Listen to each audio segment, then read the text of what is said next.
भैया आज किस तरह का कार्यक्रम था? देखिए,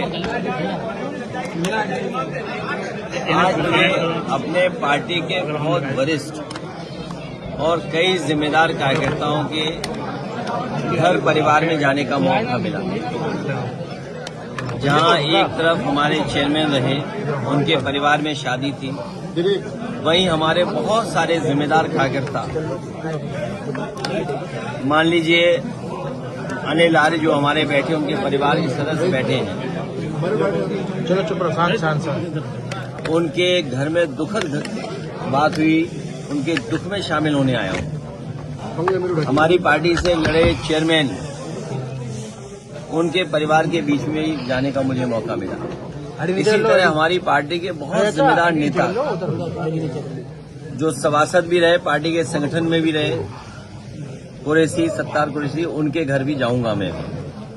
और इसी बीच आपसे मिलने का मौका मिल गया। इस क्षेत्र में न जाने कब से हम लोग जुड़े हुए हैं और इस क्षेत्र का विकास होगा, कन्नौज का विकास होगा तो लोगों का भी विकास होगा। जितना कन्नौज विकास में आगे बढ़ेगा, उतना ही हमारे यहाँ के लोगों की भी आर्थिक और सामाजिक और सम्मान उनका उतना ही बढ़ेगा। लेकिन इधर हम देखते हैं जो काम समाजवादियों ने शुरू किए थे, न अभी वो पूरे कर पाए हैं। पूरे करना तो दूर, कोई नया काम ऐसा नहीं किया जिससे जनता को सीधा सीधा लाभ पहुंचे। सबसे बड़ी बात यह है कि जो मेडिकल कॉलेज था, जहां पर गरीबों का और आम लोगों का इलाज हो जाता, किसी बीमारी में, तकलीफ परेशानी में, उन्हें सबसे पहले मेडिकल कॉलेज और एम्बुलेंस से मदद होती, उस व्यवस्था को भी सरकार ने बर्बाद कर दिया। न केवल बर्बाद किया है, बल्कि बजट भी नहीं दे रहे जिससे वो शुरू हो सके। पैरामेडिकल बनवाया इसलिए जिससे यहाँ के बच्चे पढ़ लिख करके डिग्री हासिल करके नौकरी पा जाएं। वो भी काम अधूरा पड़ा हुआ है, वो भी अभी तक पूरा नहीं हुआ। तो मोटी मोटी बातें यही हैं कि जितना कन्नौज विकास करेगा, उतना यहाँ के लोगों के बीच में खुशहाली आएगी। अभी आप लोगों के लिए सबसे बड़ी बात है, सेंसस आ रहा है। सेंसस जिसमें हम आपकी सब चीजें गिनी जाएंगी। कई सवाल उसमें हैं, हम उसमें सवाल और जुड़वाना चाहते हैं। सेंसस जो होगा उसमें पहला सवाल मैं जुड़वाना चाहता हूं, सरकार से मेरी मांग है कि जाति जनगणना हो, जाति की आबादी क्या है उसकी गणना हो। बैकवर्ड, दलित, पिछड़े, आदिवासी, जो भी जितनी जातियां हैं, अगड़ी पिछड़ी, सबकी जातियों की गिनती हो सेंसस में। नंबर 1। नंबर 2, सेंसस में हमारी मांग होगी कि सरकार ने सबको वैक्सीन लगवाई और वैक्सीन की वजह से सुनने में आता है कि बहुत सारे लोगों की जान गई है। तो कम से कम सेंसस जब हो रहा है तो ये मांग उठती है हमारी तरफ से कि जिन लोगों की जिस भी बीमारी से जान जा रही है, और खासकर उनकी जिन्होंने वैक्सीन लगवाई और वैक्सीन के बाद बूस्टर लगवाया, तो अगर सरकार के पास आंकड़े होंगे तो भविष्य में स्वास्थ्य विभाग को और डॉक्टर्स को, रिसर्च करने वालों को आसानी होगी कि हम अपनी जनता के लिए, उनके इलाज के लिए, उनके स्वास्थ्य के लिए क्या फैसले लें। अब वो क्यों कर रहे हैं? क्योंकि वो चुनाव आ गया है वहाँ, और चुनाव आने से चुनाव में बंटवारा चाहते हैं। बहुत सारे लोग नहीं जानते होंगे, पुराने लोग ये बात जानते होंगे।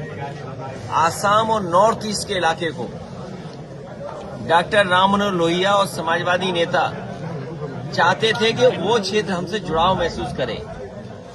उसका नाम उर्वश्यम भी होना चाहिए था, क्योंकि सांस्कृतिक रूप से, सामाजिक रूप से, आर्थिक रूप से और भावनात्मक जुड़ाव बढ़ाने के लिए हम लोगों को उधर उर्वश्यम इलाका कहना चाहिए था।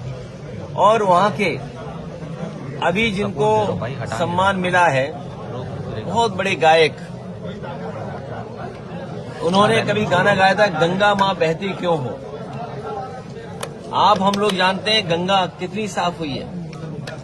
तो जो बुनियादी सवाल हैं कि हमें किसान की पैदावार की कीमत देनी है, आलू के किसान की मदद करनी है, बिजली सस्ती देनी है, तो हम तो उनसे कहेंगे कि बीजेपी के लोग बिजली सस्ती कर दें।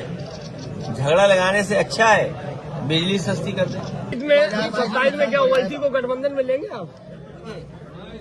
अभी पीडीए ने अभी बीजेपी को हराया है। हाँ, ये बीजेपी को हटाओ। भैया 27 को लेकर देखिए, भैया 27 को लेकर कैसी तैयारियां चल रही हैं? अभी पीडीए ने हराया है। पीडीए की ताकत की वजह से मैं देख रहा हूँ कई लोग पीडीए से घबराए हुए थे। लोगों ने यहाँ तक कहा कि पीडीए की वजह से यूजीसी ले आए। बीजेपी वाले बड़े खतरनाक हैं। ये दूसरे का नुकसान करने के लिए अपना भी नुकसान करना चाहते हैं। तो इसलिए इनकी बातों में मत आओ। पीडीए में सब हैं और पीडीए ने अभी हराया है बीजेपी को। भैया योगी, और सुनिए, यहाँ के बीजेपी के नेता क्या कह रहे थे कि अभी तो हमने 3 लाख वोट कटवाया है, कि 3 लाख वोट कटवाया है। यहाँ बीजेपी के नेता बोल रहे थे और फिर कह रहे थे और जिलों में और कटवा देंगे। अब वो जिले बोल क्यों नहीं रहे वो नेता, बताओ? नहीं, नेता बोल क्यों नहीं रहे वो?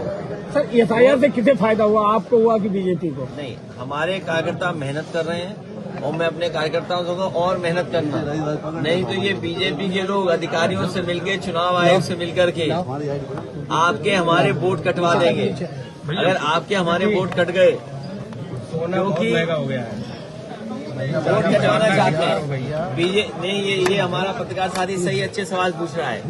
बीजेपी चाहती है पीतल के जेवर बनाओ, पीतल के। अब सोने के जेवर नहीं बना सकता कोई। बीजेपी चाहती है कि पीतल के जेवर पहनो, नकली जेवर पहनो। बताओ, सोना खरीद सकते हो? नहीं। चांदी खरीद सकते हो? बड़े लोग खरीद सकते हैं। नहीं, ये नहीं चाहते गरीब अपनी बेटी की शादी में, घर परिवार की शादी में कुछ जेवर दे दे। हमारे पत्रकार साथी ने सही सवाल उठाया। अब ये जेवर भी नहीं खरीद सकता कोई। ये जो अब से बीजेपी वालों ने सोना इकट्ठा करना शुरू किया है, तब से ये महंगाई सोने की बढ़ गई है।